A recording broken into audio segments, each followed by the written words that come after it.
Alright, in this video we'll be talking about two things, remainder theorem and factor theorem. Let's start with remainder theorem first.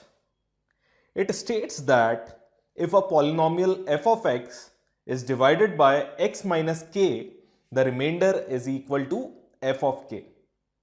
For example, f of x is equal to x square minus 5x plus 9 and it is divided by x minus 2. And we have to calculate the remainder. This is very simple. First of all, what are you dividing with? X minus 2, right? Put x minus 2 equal to 0.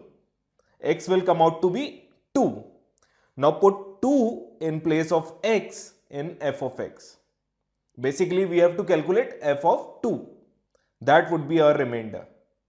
2 square minus 5 into 2 plus 9. The remainder will be 3. Let's see the logic. On dividing f of x by x minus k, let's say we get g of x as the quotient and small r as the remainder.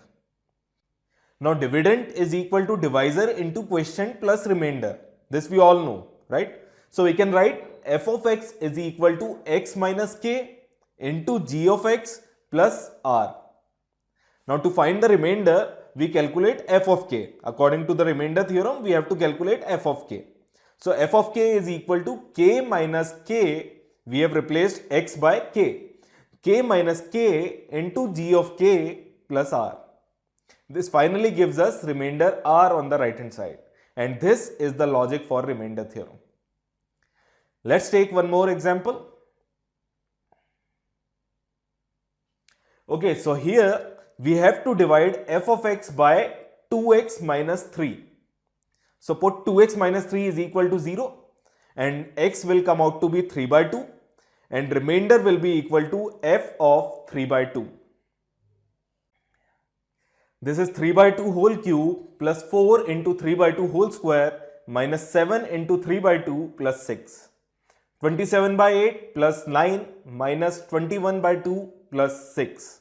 Our remainder comes out to be 63 upon 8. Next example.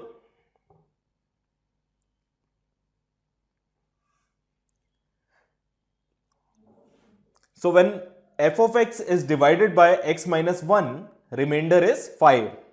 Let's deal with this part first. We are dividing by x minus 1. So put x minus 1 equal to 0, x comes out as 1. So the remainder will be f of 1. And we can simply write f of 1 is equal to 5. Put x as 1 in our expression. Basically, we'll get this equation. Solve it further.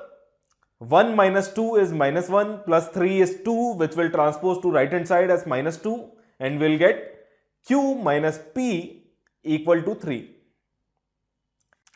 Next information in the question is that on dividing f of x by x plus 1, remainder is 19. So basically f of minus 1 is 19. Put x equal to minus 1 and we'll get an expression of this sort, right?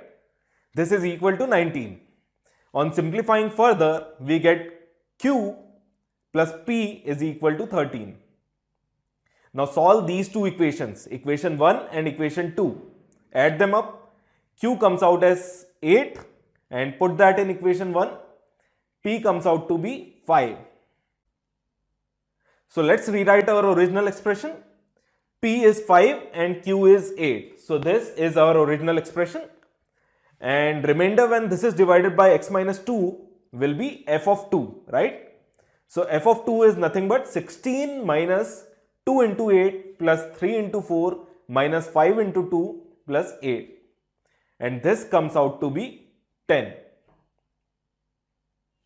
So this was remainder theorem. A little extension of it is factor theorem, which says when f of k is 0, x minus k is a factor of polynomial f of x. Or we can say when x minus k is a factor of polynomial f of x, then f of k is equal to 0. As it is completely divisible, remainder is 0. That is why f of k is equal to 0. I hope this is clear. Earlier in remainder theorem, putting k in the function gave us remainder. But now, when x minus k is a factor, the division of f of x by x minus k is complete and remainder will be 0. So putting k in f of x will give 0 only. Same thing, different words. We can say when x minus k is a factor of polynomial f of x, k is a root of f of x is equal to 0. Root of equation f of x is equal to 0. K will be a root of it. Okay. Let's see an example. Okay, so this quadratic equation is a factor of given biquadratic equation. And we have to find the value of p and q.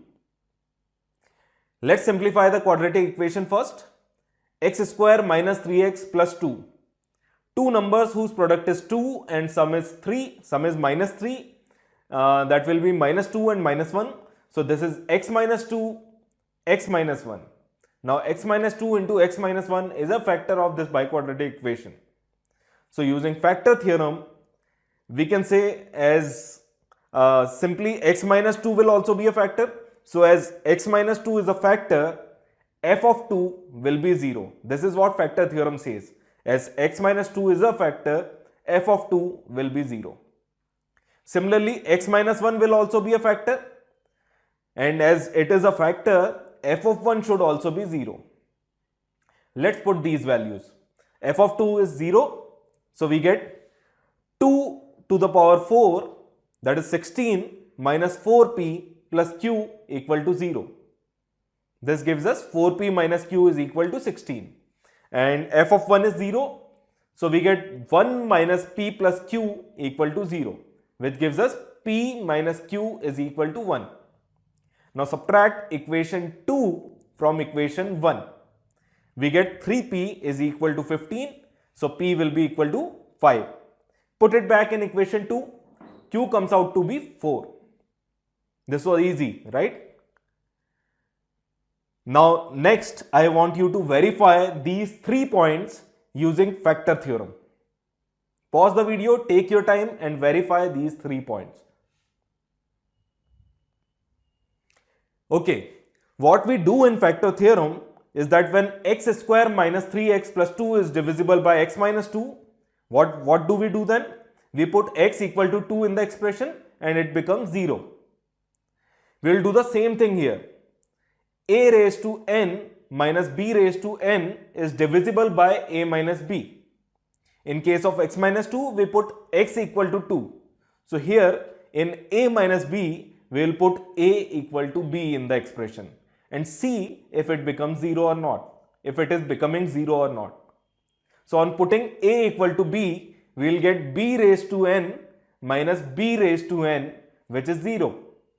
And as the expression becomes 0, a minus b is a factor of a raised to n minus b raised to n. We will do the same thing in the second point. This is divisible by a plus b. So on putting a plus b equal to 0, we get a equal to minus b, which we will put in our expression. This becomes minus b raised to n minus b raised to n, and now as n is even, minus b whole raised to n is same as b raised to n. Negative number raised to an even power becomes positive, right? So and this expression in turn is equal to 0, b raised to n minus b raised to n. So you can say that this point is valid. Point number 2 is also valid. Last point, a raised to n plus b raised to n is divisible by a plus b. Put a plus b equal to 0, a will be equal to minus b. Put a equal to minus b and check. Minus b whole raised to n plus b raised to n, and the power of n is odd. So the minus sign with b will come outside the bracket, and this is minus b raised to n plus b raised to n. 0, right? So these points could be checked using factor theorem. That's all about factor theorem, factor and remainder theorem. There is one more application, that is solving cubic equation, which we will be covering in the next video. Thank you.